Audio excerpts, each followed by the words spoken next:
और सुरंग के भीतर 41 मजदूरों को फंसे 2 हफ्ते से ज्यादा का वक्त बीत चुका है। उनके लिए प्रार्थनाओं का दौर भी जारी है, लेकिन परिजनों की चिंता लगातार बढ़ती जा रही है। उत्तर प्रदेश के लखीमपुर खीरी के रहने वाले मंजीत के परिवार पर दुखों का पहाड़ टूट पड़ा है। मंजीत भी 41 मजदूरों के साथ सुरंग के अंदर फंसे हुए हैं। मंजीत के पिता चौधरी बेटे की सकुशल वापसी की मन्नतें तो मांग ही रहे हैं, लेकिन साथ ही ये भी कह रहे हैं कि अब वो नहीं चाहते कि उनका बेटा सुरंग बनाने के लिए काम करे। चला गया, वहाँ खबर आई कि टेंडल में फंस गया और यहाँ माँ बहुत घबरा रही हैं, बहनी घबरा रही, हम लोग घबरा रहे हैं। खाना पीना नहीं अच्छा लगता है, परेशानी बहुत काफ़ी है और आज निकल जाएगा कल निकल जाएगा, यही हो रहा है। कुछ समय पहले मंजीत के बड़े भाई की भी मुंबई में एक ब्रिज बनाने के दौरान मौत हो गई थी। मंजीत अपने घर में कमाने वाला अकेला शख्स है। उसकी मां सिर्फ उस दिन का इंतजार कर रही है जब मंजीत सकुशल घर लौट आएगा।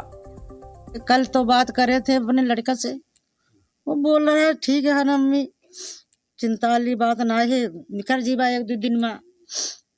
जब से टीवी पर देखे न बताओ थे कल बर्फ गिरने वाली है, बारिश भी होने वाली है, यही जो घबरा रहा है। और सुनाई पर रहा है भाई 15 दिन लगी, महीना लगी, का भाई हमका कुछ ना है, जब तक हमारा लड़का बाहर ना हुई तब का हमार। उत्तराखंड के मुख्यमंत्री पुष्कर सिंह धामी ने भी टनल में फंसे मजदूर से भी उन लोगों ने बात की और परिजनों से उनकी मुलाकात भी हुई। उन्होंने हौसला बढ़ाया। मुख्यमंत्री धामी ने सभी फंसे हुए मजदूरों को जल्द से जल्द निकालने का उन परिजनों को भरोसा दिया। और सिलकेरा सुरंग से मजदूरों को बाहर निकालने के लिए चुनौती लगातार बढ़ती जा रही है। दरअसल वर्टिकल ड्रिलिंग के जरिए ही लाइफलाइन पाइप भी अंदर पहुंचाई जा रही है ताकि मजदूरों तक जीवन रक्षक सामान पहुंचाए जा सके। हालांकि एक पाइप पहले से डाला गया है जिसके जरिए खाना और जो दूसरी दवाइयां हैं वो पहुंचाई जा रही हैं। ये सभी सामान वर्टिकल ड्रिलिंग के जरिए लाइफलाइन पाइप के लिए भी वहां तक भेजा जाएगा और इसके लिए रास्ता बनाया जा रहा है। जानकारी के मुताबिक 8 इंच की लाइफलाइन पाइप 78 मीटर की दूरी तक पहुंचाई जा चुकी है। अधिकारियों ने बताया कि लाइफलाइन पाइप 86 मीटर तक पहुंचाई जाएगी।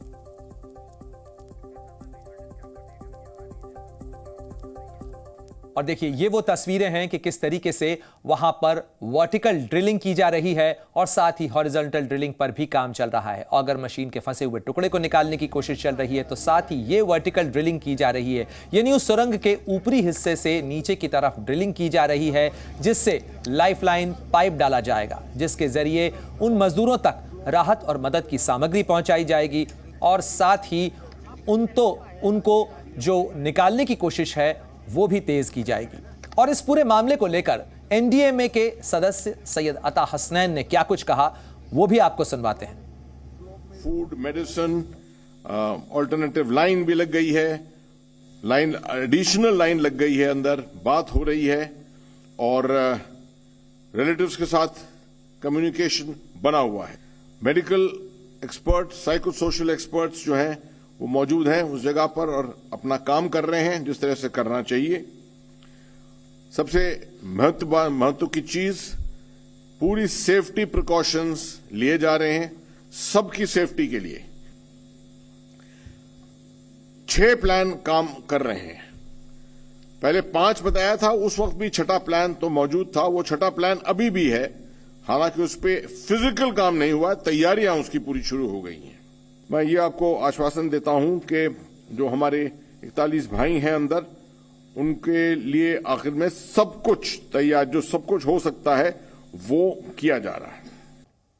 और इस पूरे मामले में क्या कुछ कवायदें चल रही हैं, कितने प्लान हैं और अभी क्या स्थिति है, इसको समझाने के लिए आपको दिखाते हैं हमारी एक विस्तृत रिपोर्ट।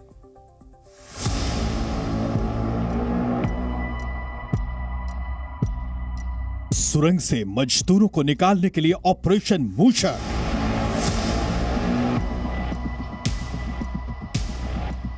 चूहों के अंदाज में खोदी जा रही सुरंग।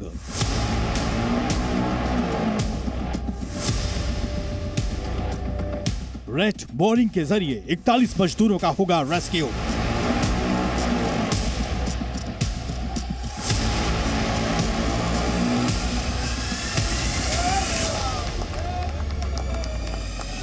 पहाड़ खोदकर सेना जाएगी टनल के अंदर। 15 दिन से उत्तरकाशी के सिलक्यारा टनल में फंसे मजदूरों को निकालने के लिए अब सेना का ऑपरेशन मूषक तैयार है। सुरंग में 10 मीटर दूर 41 मजदूरों का इंतजार अब जल्द खत्म होने की उम्मीद है। तमाम चुनौतियों के बाद सेना का यह खास ऑपरेशन कारगर माना जा रहा है। यहाँ पर भारतीय सेना के जवान पहुंचे हैं, तो मैनुअल ड्रिलिंग कुछ इस तरह से होगी कि रैट बोरिंग यानी जिस तरह से चूहा अपना बिल खोदता है उस प्रक्रिया के जरिए मैनुअल बोरिंग की जाएगी, मैनुअल ड्रिलिंग की जाएगी और फिर ऑगर मशीन के प्लेटफॉर्म के जरिए ही जो पाइप है उसको आगे धक्का देकर पुश किया जाएगा और जो एस्केप चैनल है, जो एस्केप टनल है उसको बनाने का काम किया जाएगा। इंतज़ार बस इस बात का है कि एक बार ऑगर मशीन के जो ब्लेड फंसे हुए हैं उनको पूरी तरह से काट कर पाइप का जो रास्ता है उसको क्लियर कर लिया जाए। तमाम चुनौतियों के बाद सेना का ये प्लान बेहद अहम है। रेस्क्यू में जुटी सभी एजेंसियों का मकसद सुरक्षित मजदूरों की वापसी है और इसके लिए वो हर प्लान पर पूरी तरह काम कर रहे हैं। हम आपको बताते हैं कि आखिर क्या है सेना का ऑपरेशन मूषक। ऑपरेशन मूषक यानी रैट बोरिंग, चूहों की तरह पहाड़ खोदने की तैयारी, जिसके तहत मैनुअल ड्रिलिंग का मलबा हटाया जाएगा। देसी औजारों से मलबा भी हटाने का काम किया जाएगा, यानी छीनी और हथौड़े का इस्तेमाल होगा, जिसके बाद मजदूरों तक पहुंचने का रास्ता बनाया जाएगा। सेना के जवान और सिविलियन इस काम के लिए साथ मिलकर काम करेंगे। तस्वीरों में आप देखेंगे कि इंडियन आर्मी के जवान यहाँ पर मौजूद हैं और एक जेसीबी मशीन जो फिलहाल एक प्लेटफॉर्म से उतारी जा रही है। सुबह सुबह ये मशीन यहाँ पर पहुँचाई गई थी और तमाम इंडियन आर्मी के जो ऑफिसर्स हैं वो यहाँ पर मौजूद हैं, उनके जवान यहाँ पर मौजूद हैं। 20 लोगों की एक टीम जो खास तौर पर गठित की गई है, उनके इंजीनियर्स यहाँ पर हैं। मजदूरों को बचाने के लिए रैट बोरिंग की प्रक्रिया धीमी जरूर हो सकती है, लेकिन इसे सफल माना जा रहा है। बताया जा रहा है कि सब ठीक रहा तो जल्द ही 15 दिनों से फंसे 41 मजदूरों के साथ 140 करोड़ देशवासियों का इंतजार खत्म होगा। Zee News।